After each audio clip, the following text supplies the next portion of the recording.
Hello, everyone. Welcome back to another free episode of Smart Money Sundays. Happy Sunday. Happy Father's Day to all the fathers out there. Hope you're having a wonderful weekend. All right. So, before we get into a couple markups for the week ahead, I just wanted to kind of recap a little bit from last week. Obviously, on the majors, I told you I wasn't quite convinced on either direction. I was favoring dollar weakness, and I was actually proved wrong. All right, so it was a good thing that we were sitting on our hands and kind of just waiting for it to play out,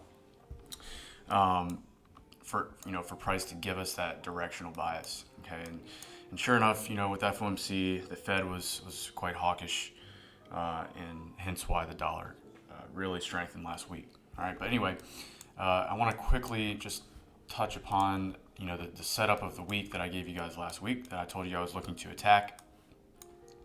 Obviously, that being GBP AUD. All right, and so I believe last Sunday I gave you this level here for a continuation. Obviously, it hit it once, hit it twice, got the reaction, got a beautiful follow through. You would have caught about 250 pips from last week's call out for free on Smart Money Sundays. All right, so beautiful trade on GBP AUD, and I guess while I'm on the chart, I'll just kind of go over it again. What I'm looking for now that we've kind of taken out the old high, created a new high, it would be nice if we got that retracement now, higher time frame, down in to take out these relative equal lows here. And obviously you can see this candlestick ran out liquidity by a fraction of a pip. Okay, but I classify this now as a sponsor candle, where if we get that retracement, I will be looking to buy at least up into, scroll over to the left, use some bar replay here. Oops. I think we can trade at least up into this region of price up here, which ran out equal highs beautifully. All right. So 1.859, really 1.86, I expect to be met hopefully this week. All right, and so we can continue to look for buys on GBP AUD as pound is strong and Aussie dollar is quite weak at the moment. All right, so looking for that retracement, really 1.8280. If we get that, that would be a beautiful discount to go ahead and buy it up into that POI. And ultimately, I think this thing can really retrace higher time frame. Sorry, bear with me for a second.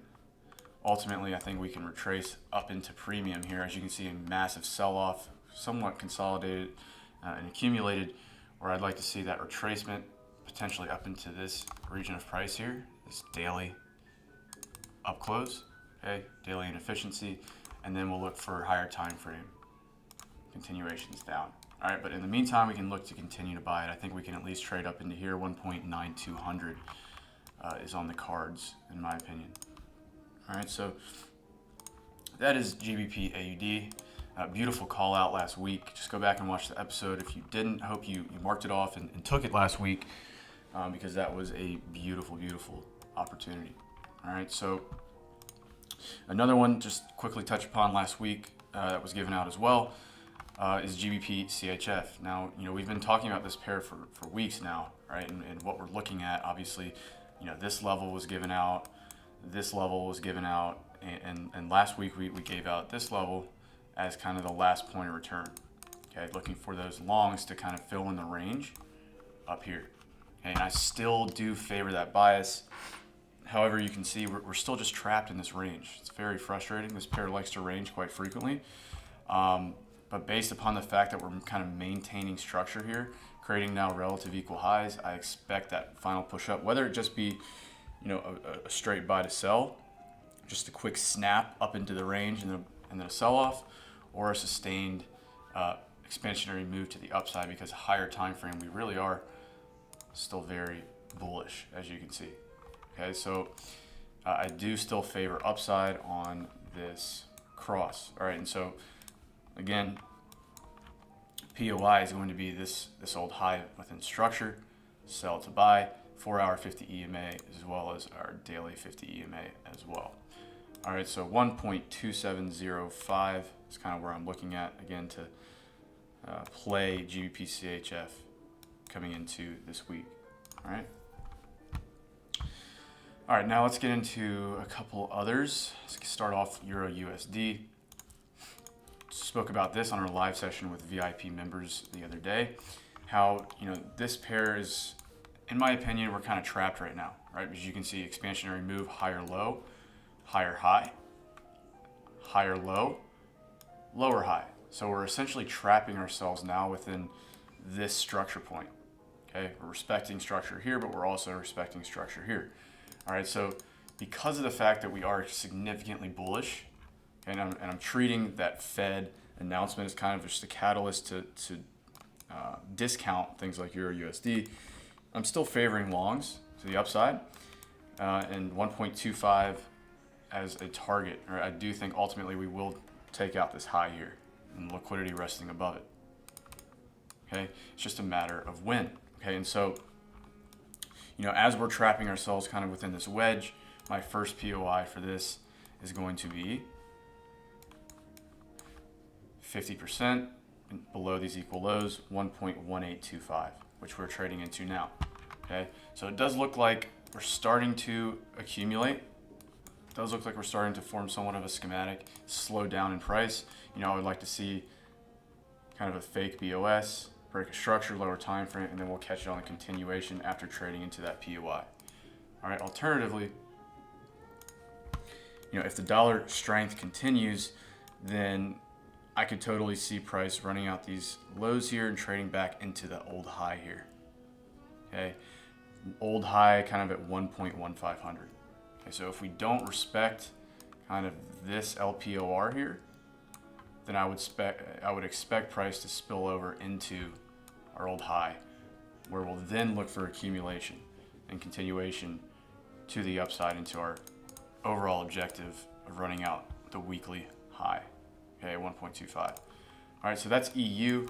Again, POI right now is going to be 1.1825, and if we breach 1.15, the old high. All right. AUD USD, a lot of these dollar pairs are relatively similar. Now, this one, obviously we were wanting continuation. We just so happened to get that dollar strength, kind of confirming this as that lower high now with a lower low. Now, if we pull a Fibonacci, you can see we traded into that 71. We got the negative 27 aligning with an old high in structure. All right, so I expect AU to continue down a little bit more, at least into this old high, and then we'll look for accumulation to go long again. Now, if we end up retracing immediately, we can then look to sell it back down into here. Okay, very simple stuff, but I like the way that the negative 27 is aligning with an old high. Okay, so you can have a simple A into B into C extension, price in a new higher low on the higher time frame. So you can see if we pull a fib, bullish fib. So I like to do sometimes for confluence. You can see that negative 27 of the bearish fib aligns very nicely with the 61.8 of the bullish fib.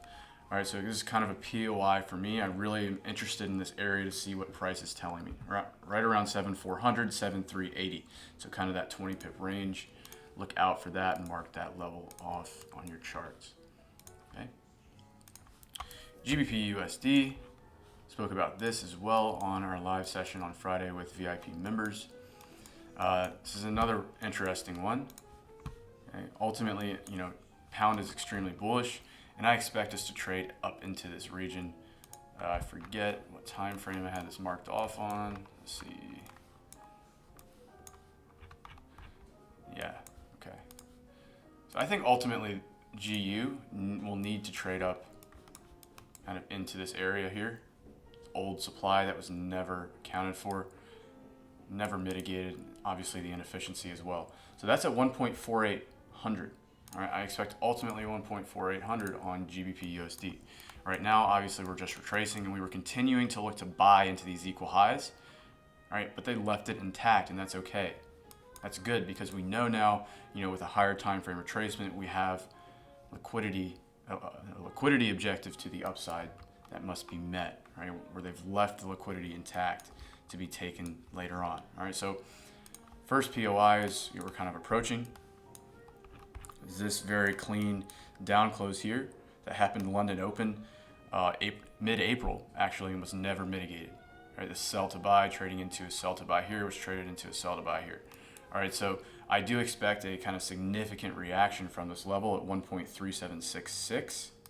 Taking out these equal lows, you can see we're already coming into it, approaching it. And honestly, I wouldn't be surprised if we literally gapped down today and just opened here and mooned. I wouldn't be surprised.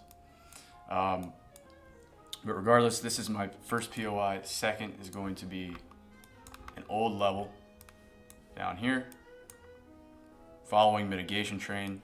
If you've been paying attention to these episodes for a while, you know I was liking this level. We just never got it. Price continued up. So if we breach our level here that we just discussed, then I would expect us to take out these relative equal lows here and trade into the inefficiency here at 1.3600. At that point, we can really look for buying opportunities and extend it into our higher time frame objective of 1.4800 that we looked at a moment ago. All right, so 2 clean levels on GBP USD. Make sure you mark these off and watch lower time frame price action around those levels. Okay. Euro JPY, another one that had a steep sell-off last week. And I'm still sticking to my higher time frame bias. I'm still sticking to trading into 135.8, 13600 up here. As you can see, we just simply traded into the inefficiency, the open of the weekly here, and we've had that reaction. It doesn't mean we're done with this massive uptrend yet. We're just simply having a reaction. In my opinion, we're going to need to trade higher into this candlestick. Okay, so getting that retracement now, which is good because we can get in on discount and get a better risk to reward. All right, but what I'm looking at on Euro JPY is obviously in the past you can see a reaccumulation schematic. We have our last down close here, which I think price will trade into at 130.15, and then we can look for accumulation here to get long again on Euro JPY. Okay, that's a pretty clean level in my opinion. As you can see, we're literally just getting a retracement. Okay, there's nothing yet higher time frame wise, telling me that we're having a macro shift in trend. Okay, I think it's just an intermediate, short-term, medium-term kind of trend reversals or retracements. Probably be the better way to put it, which is great because now we've been trading at premiums on a lot of these markets for quite some time. We're getting that retracement into discount. Okay, so it's really nice. That's Euro JPY. And the last one I wanted to discuss today is USD CAD. Now, I think this one, obviously, you can see the accumulation here, but we are still bearish. Just because we accumulated here doesn't mean we're going, long. Doesn't mean we're shifting macro trend. We just accumulated for a retracement, in my opinion. Until we actually break and close above higher time frame structure, we're still bearish, higher time frame, in my opinion. Just like we're still bearish on the dollar, right? But for the short term, I think price can trade into this inefficiency, 1.2580, and it would be nice if price opened up and kind of retraced immediately down into discount, which I like our inefficiency on the 4-hour, 1.2225. If we can retrace down into here, I will look to buy it up into our 8-hour inefficiency. All right, so really clean, just a little retracement. It would be nice if we just opened up and retraced, and then I'd buy it up into this structure point here, this supply. All right, so really clean level in my opinion. I really like 4-hour imbalances like this. I think we'll get a nice reaction if we do trade down into that. All right, so that wraps up this week's episode of Smart Money Sundays. I hope you enjoyed it. We've been calling out really fire analysis every single week. So, congrats if you're plugging in and utilizing these sessions as confluences for your own trading, your own analysis. All right. So if you have any questions, concerns, or have any analysis you want to share, please message us on Telegram at ArielFX Trading. We'd be happy to assist you or happy to get you involved in our community. All right. Have a wonderful week. Safe trading.